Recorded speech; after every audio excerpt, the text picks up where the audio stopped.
دنیا میں جو قومیں بھی پیچھے رہ گئی ہیں نا، ان کی بنیادی وجہ یہی ہے کہ عقل والوں اور ذہین لوگوں نے سستی کی ہے اور چیزوں کو ایجاد نہیں کیا، اور جو صلاحیتیں اللہ نے ان کو دے رکھی تھی ان کو استعمال نہیں کیا، ان کی پرواہ نہیں کی۔ دوسرے جو ہے وہ جسم کی سستی ہوتی ہے۔ جسم کی سستی جو ہوتی ہے یہ انسان کو نیکی کے کاموں سے محروم کر دیتی ہے اور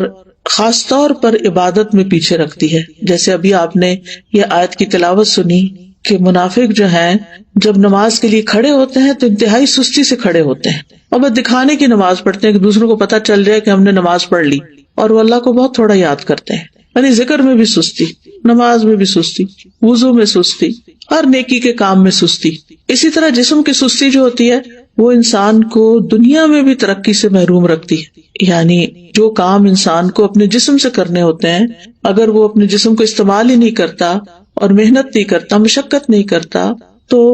دنیا میں بھی ترقی حاصل نہیں کر سکتا۔ نبی صلی اللہ علیہ وسلم جو تھے وہ سستی سے پناہ مانگتے تھے، اور صحیح مسلم میں جو دعا آتی ہے کہ رسول اللہ صلی اللہ علیہ وسلم یہ دعا فرمایا کرتے تھے، اللہم انی اعوذ بک من العجز والکسل والجبن والحرم والبخل واعوذ بک من عذاب القبر ومن فتنۃ المحیا والممات۔ اس کے اور ورژنز بھی ہیں، لیکن صحیح مسلم میں یہ دعا اس طرح آتی ہے، اے اللہ میں عاجز ہونے، سستی، بزدلی، بڑھاپے اور بخل سے تیری پناہ میں آتا ہوں، اور میں قبر کے عذاب اور زندگی اور موت کی آزمائشوں سے تیری پناہ میں آتا ہوں۔ تو انسان جب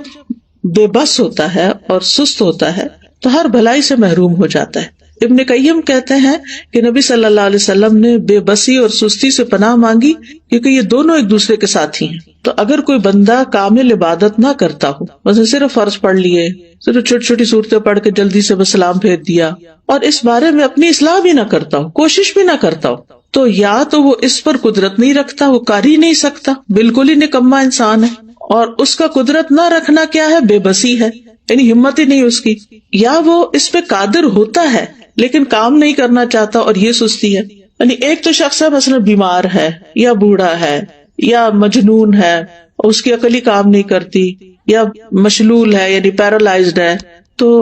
وہ تو اب الگ بات ہے۔ لیکن ایک یہ ہے کہ پھر انسان سب کچھ ہے، ہمت، طاقت، سب کچھ ہے، لیکن بس کام نہیں کرنا، ہٹ درمی ہے۔ تو اس طرح انسان ہر بھلائی سے محروم ہو جاتا ہے اور پھر شر کی طرف چل پڑتا ہے۔ تو جو شخص کامیاب ہونا چاہتا ہے، پہلے تو آپ اس وقت جو مجلس میں موجود ہیں وہ اپنے آپ سے پوچھیں کہ واقعی آپ کامیاب ہونا چاہتے ہیں؟ اگر کامیاب ہونا چاہتے ہیں تو اس کے لیے سستی کو چھوڑنا بہت ضروری ہے۔ ابو حاتم کہتے ہیں کہ کامیابی کا سبب یہ ہے کہ سستی اور کاہلی کو چھوڑ دیا جائے، کیونکہ یہ محرومی کے اسباب میں سے ہے۔ سستی انسان کی پروقار شخصیت کی بھی دشمن ہے، اور خاص طور پر اگر انسان کو کسی کام کا موقع مل جائے، جیسے آپ لوگوں کو قرآن مجید کی تعلیم حاصل کرنے کا موقع ملا ہوا ہے، اور پھر اس کے بعد آپ اپنے کورس کو پراپر طریقے سے نہ کریں، ٹیسٹ کی تیاری نہ کریں، وقت پر ٹیسٹ میں حاضر نہ ہوں، ری ٹیسٹ ٹائم پر نہ دیں، اور اپنی جوانی کا، اپنے وقت کا، اپنی عمر کا 1 سال وہ صرف سستی میں گنوا دیں، تو یہ تو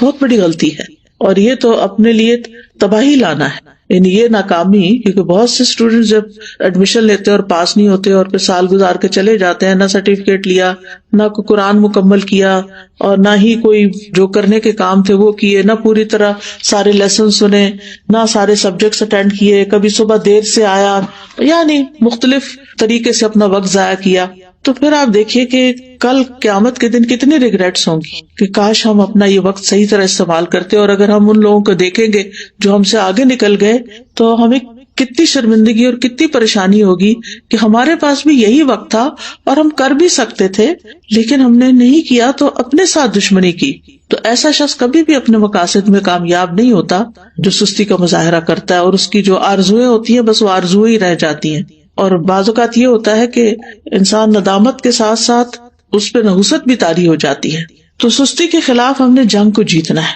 ٹھیک ہے، ہم نے سستی کے خلاف ایک جنگ کرنی ہے اور پھر اس میں جیتنا بھی ہے۔ ابن قیم کہتے ہیں جب رات چھا جاتی ہے تو نیند اور بیداری کے درمیان ایک جنگ واقع ہو جاتی ہے، پس شوق اور خوف بیداری کے لشکر میں اگلی صف میں ہوتے ہیں، اور سستی اور کمزوری غفلت کے لشکر میں اگلی صف میں ہوتے ہیں، ان دونوں آپس میں آمنے سامنے ہوتے ہیں۔ بس شوق رکھنے والا شخص سچا حملہ کرتا ہے تو وہ کمزوری اور نیند کے لشکر کو شکست دے دیتا ہے اور مال غنیمت حاصل کر لیتا ہے. پھر جب فجر طلوع ہوتی ہے تو مال غنیمت کے حصے تقسیم ہو چکے ہوتے ہیں اور سونے والوں کو اس کی کچھ خبر نہیں ہوتی. تو جو شخص سستی کا عادی ہوتا ہے پھر آرام پرستی کی طرف مائل ہوتا ہے تو وہ جب اٹھتا ہے تو بھاری بدن، بھاری سوچ اور پریشانی کے ساتھ اٹھتا ہے. اب یہ ہے کہ اس کی وجوہات کیا ہوتی ہیں، تھوڑی سی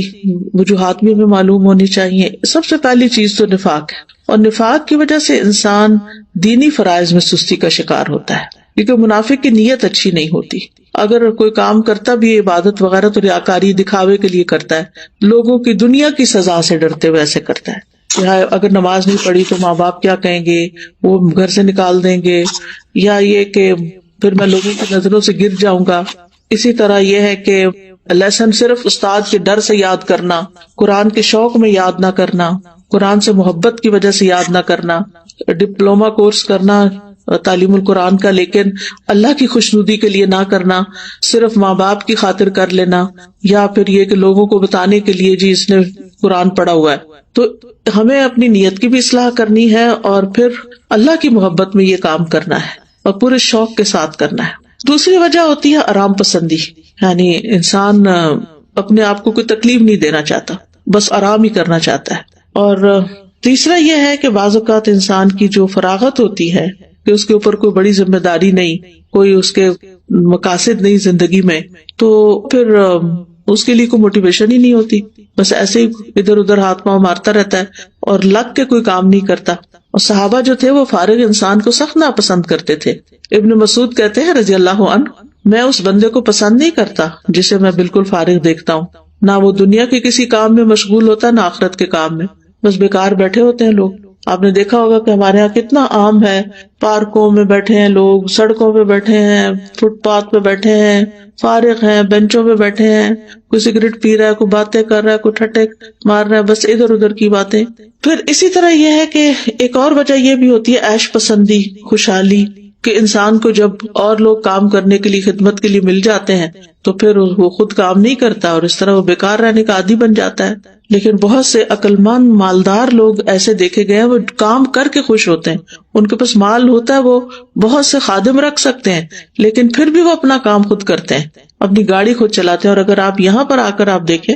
تو لوگ ملینئر ہوں گے لیکن اپنی کار خود ڈرائیو کر رہے ہوں گے، اپنا گھر خود صاف کر رہے ہوں گے، اپنا گارڈن خود مینج کر رہے ہوں گے. تو جو عیش پسند لوگ ہوتے ہیں وہ پھر سست ہو جاتے ہیں، اور پھر جب انسان کے اوپر بہت زیادہ سستی آتی ہے تو انسان زندگی کے لطف سے بھی محروم ہو جاتا ہے، کیونکہ جب مصروفیت زیادہ نہیں ہوتی تو پھر انسان بور ہونے لگتا ہے، اور وہ بوریت جو ہے وہ انسان کی صلاحیتوں کی قاتل بن جاتی ہے. پھر اسی طرح ایک اور چیز جو بہت سست کر دیتی ہے انسان کو، وہ ہے زیادہ کھانا پینا. جو انسان زیادہ کھاتا ہے، زیادہ سوتا ہے، اس سے بہت سی بلائیاں چھوٹ جاتی ہیں. اور پھر اسی طرح بہت زیادہ سونا جو ہے، نیند،